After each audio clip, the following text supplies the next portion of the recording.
So I am Michelle Cumberbatch, aka Coach Michelle. I am a relationship coach.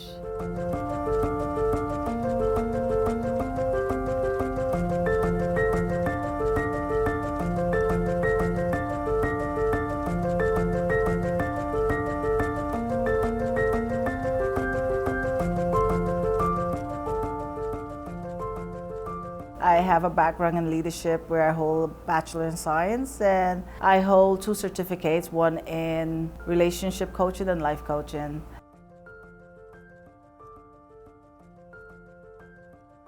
I had some complexities as you navigate relationships, and so I had to do the work on me.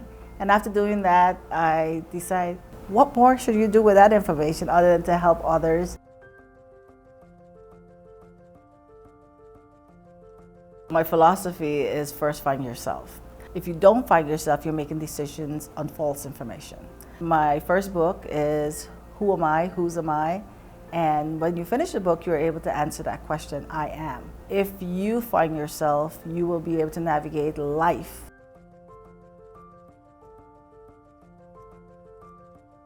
Empathy is what I use to get them comfortable, and then they trust me enough for me to challenge them to get to where they need to be. You have to continuously be evolving. I have 3 coaches of my own. I have a spiritual coach, I have a business coach, and I have a personal coach. So that keeps me pushing, right? If you are too stuck in the fact that this is how I do it and don't want to open your mind to learn more things, you might end up like Blockbuster. You have to be flexible or adaptable to growing.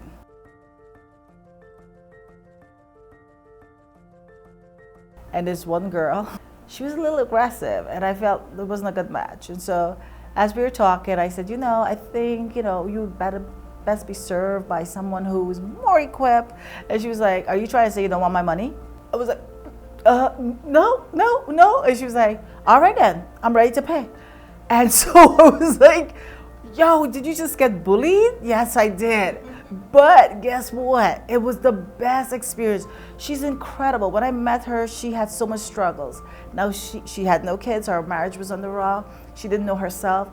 My girl just had a baby. Her husband and her are doing excellent, and she definitely know herself.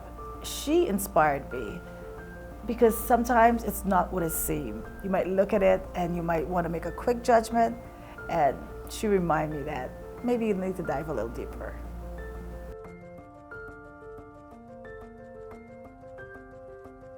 I think it's all about taking my story and understanding that my story impacts others and changing their lives by it. For instance, I believe every last person, regardless of what they have gone through, are tied to someone else's blessing, because I think your story is there for a purpose. So mine was for a purpose.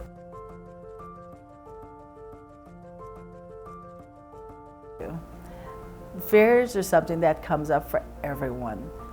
Now, addressing the fear and understand that you can do it fearful is what you need to know.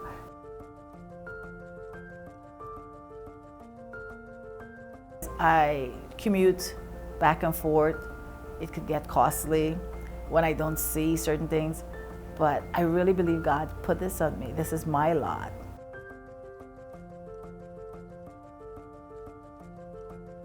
Everything goes back to your belief system, knowing who you are, practicing them, understanding that at some point you're going to be alone in what you're thinking, but that's okay.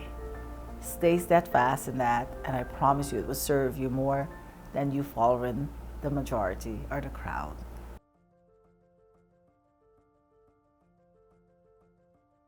Mindset is the struggle for 90% of the people. Experience after that.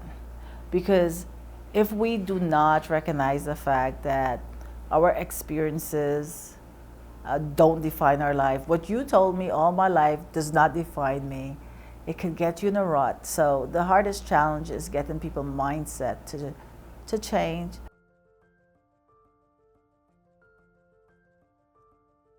I want to tell you wherever you are, you do have a role to play in moving from that space.